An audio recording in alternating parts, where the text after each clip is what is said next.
างคนเฮ็ดในน้อยก็ได้หลายแต่เฮาเฮ็ดสิตายสุดท้ายยังขาดเคินสู้งานหนักทุกวันบ่มานเงินเส้นทางเดินมานแต่ใจลา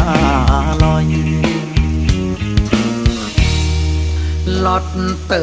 รี่ก็คือจังซื้อทุกงวดงานบุญงานบวชกินทานกับไปซอยศาสตร์ก่อนเฮ็ดบาปยังไว้น้อคอยวาสนา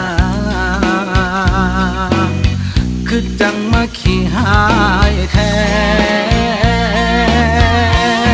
ให้คิดสาว่าเจ้านายเฮาคือกรรมเก่าให้คิดสาว่ามาใส่หนี้เขาซาดนี้ท่องคำว่าทนในทุกนาทีเอา